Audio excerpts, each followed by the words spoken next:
কোনো কোনো বড় রাজনৈতিক দলের অবস্থান প্রশ্নবিদ্ধ। তাদের শীর্ষ নেতারা মানবতা বিরোধী, খুনি ও ফ্যাসিস্ট সংগঠন নিষিদ্ধের বিরোধিতা করছেন। যে মুজিবকে দেবতা বানিয়ে স্বৈর শাসনকে বৈধতা দেওয়ার চেষ্টা করা হয়েছে, সেই মুজিবের ছবির প্রতি কৃতজ্ঞতা দেখাচ্ছেন। কেউ আবার খুনি ব্যক্তি ও ব্যবস্থাকে ক্ষমা করে দিচ্ছেন, তাদেরকে ফ্যাসিস্ট বলায় অনীহা প্রকাশ করছেন। তাদের এই অতি উদারতা, অতি রাজনীতি বা অতি সুশীলপনার নিন্দা জানাচ্ছি। কোনো খুনিকে ক্ষমা করার অধিকার একমাত্র নিহত ব্যক্তির অভিভাবকের।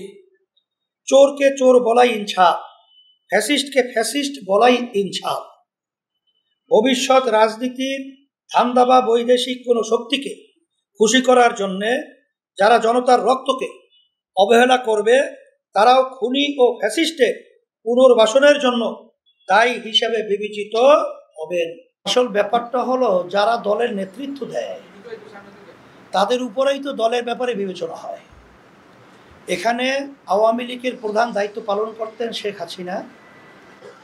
তার যে কর্মকাণ্ড, তার যে জুলাই এবং 5ই আগস্টের কার্যক্রম, তার নির্দেশনা এবং তার কার্যক্রমটা, এটা কিন্তু এক পর্যায়ে দলের উপরে বর্তায়।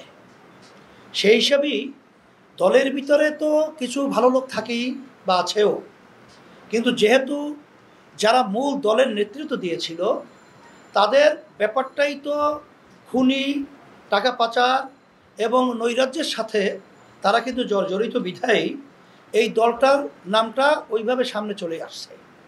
কিছু ভালো লোক তো থাকতেই পারে, কিন্তু যেহেতু তারা দলের নেতৃত্ব এবং নিয়ন্ত্রক, বিধায় আমরা পুরা দলকেই দায়ী করব।